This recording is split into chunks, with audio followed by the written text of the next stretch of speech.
Hi everybody, I'm becoming a chess channel now. Only joking, only joking. Let's light this candle here. My excuse for not posting is that I moved. And it's also my excuse for why my books are just like totally arrayed in like utter chaos. This is a beautiful collage made by someone I love. This is the diary that I've been writing down like bits of dreams in. Yeah, but since I last posted, I've made, acquisitions. I've gone to the library and checked out things like this. Pottery has appeared. My friends have loaned me books like this, which I'm excited to read. I've heard that this is freaking amazing. My friends have recommended books like this that I've just like straight up bought. Yeah, and I got this chess set from the Chess Bazaar. I don't want to be too loud because I don't want to wake everybody up. My friends and I have been consulting the coin oracle. I got this blue bookshelf that's gonna look really good once it's out from behind it. I checked out some chess books from the library. I wanted to read Don Quixote a bit recently, and I read like the intro, and this book, you can't go wrong reading this. I have been in kind of a Scott Walker phase. Kind of shiny. So what I'm gonna do is I'm gonna basically like do like a reading roundup and talk about what I've been reading and what reading has been like in these past couple of months. And then from there, I'll move to the topic at hand, which is the book I just finished yesterday. Yeah, so the move was so messy that I actually can't find my copy of Glory by Nabokov, but I read Glory, because I remember telling my friend that I read Glory and that I really liked it, and that Glory was like really funny and like just horrifically, like hilariously doomed, hysterically doomed protagonists, or chess pieces. I found that the thing about Invitation to a Beheading was that it was more distilled, it seemed, and it was more dreamy, and it was more just more wild, for lack of a better term, more kind of like what I remembered Lolita being like. And for that, it kind of had like a Lolita-esque intensity. I really wish I had my copy of Glory around to talk about. As I was reading Invitation to a Beheading, I think maybe right before it, maybe between Glory and Invitation to a Beheading, I read lots of Sanctuary. And what's also strange is I can't find the copy of Sanctuary that I read. All I can find is this other copy that I have, which is extremely beautiful. But wait, what the hell am I saying? It wasn't Sanctuary. I didn't read Sanctuary. Wow, it's like my brain is dying. I didn't read Sanctuary, I read Pylon. Pylon's the book I can't find. Anyway, let's get off this track. So I think after Invitation to a Beheading, I tried The Bell Jar, and that I couldn't handle so much. Like, I was so sad and like so overwhelmed by the like string of suicide attempts that I actually like had to get rid of it after enjoying like the first 150 pages of it. And then I read some of Villages because it was just like cheap at the bookstore for $1. It was at St. Vinny's for $1. And I read like the first 60 pages and I was like, you know what? Like, this Updike guy, like, the things I was kind of toying with reading after failing to read Villages was this one, Heinz Kidnapped by Joseph McElroy. And I didn't really get very far. I just read like the first like 9 pages after kind of buying it because I liked that this copy was available. I would like to return to this because this seems cool. It seems like one of those like, just like excuse plots that's just, really inspiring or whatever and kind of freeing mentally. But then, yeah, finally I lit on, after kind of doing some other things, like while reading some of my old favorite poets and reading some of this Scott Walker book, which is really beautiful, of getting into his later music by enjoying the way he paginates these later poems. Some of that, I did some random book buying.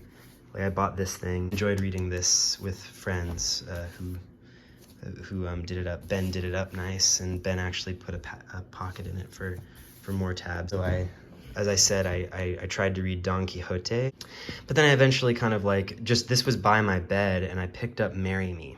Wow, I'm so like out of breath and done recording this video, because I'm like, oh my God, I've wasted so much breath on just like random stuff that like by the time I actually get to the book, I'm like, geez, I'm like done. I'm done talking now. I'm just straight up done.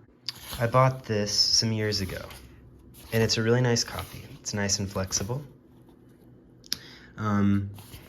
The book is like 302 pages long, like the perfect, like kind of classic novel length. The chapters have very rabbit runniness about them, a very rabbit runny kind of alliteration to them. The TLDR of this is that this book was like as good, it was as good as people said it was. Like they said it was going to be. People always say that Marry Me is like an Updike book for people who are a bit wearied of the kind of guy looking at himself-ness. It's got plenty of that because it's got Jerry. But it's toned back because I think he's indulging in this in writing in a genre, and like it's nice to have somebody like just like write in the genre that they clearly are meant to write in. There was a lot of vermouth. Characters drinking lots of vermouth. What else is here? Anything else? I made note of some of the like settings and situations that are just extremely vivid here, like the police station and the train station scene. And then also I just thought that this book was really very personal. It was clearly getting taken from real life. I mean, like he must have experienced something very like this because it's just so vividly and specifically imagined, like the details about the logistics of the babysitter. Just all kind of stuff. And I think another thing that I wrote in those notes is that I feel like one of the biggest achievements of this book is that like the four main players in the book like actually do feel really different.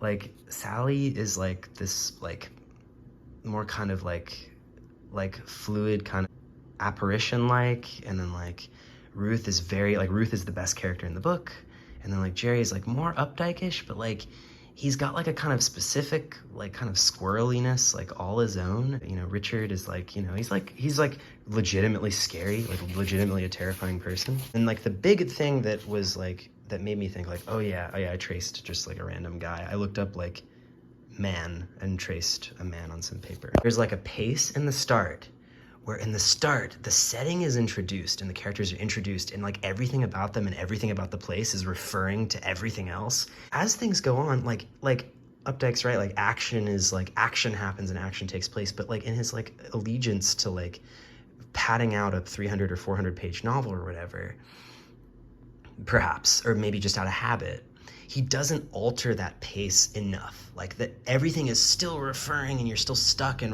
everything referring to everything. There's enough action, there's enough breath-taking action to sustain you and to kind of like make it so you can still be bogged down in the prose and like not be like too, too bogged down. They'd be easier to read for sure if that pace could kind of quicken actually. And he could kind of rest on the laurels of the earlier description, have action truly take over. But you really do get bogged down in like Jerry doing these like conversations about death and religion, which are kind of unbelievable. Dialogue is really well, listened to. It's really honestly heard, I would say. That's nice in the beginning, and that buys you credibility in the beginning, but in the end, it becomes more of a chore, and it's less necessary, I'd say. Anyway, like that aside, this is like, yeah, as they say, it's like one of the better ones. I would honestly like read it again. Like I would technically read it again, which is like, that's like the highest praise you can give an Updike novel. To people who don't like Updike, sorry that I'm coming back and talking about it, but I hope this like whirlwind tour of everything I've read over the past few months has been exciting, or has been somewhat interesting. I hope everybody has a good day of reading, and yeah, talk to you soon.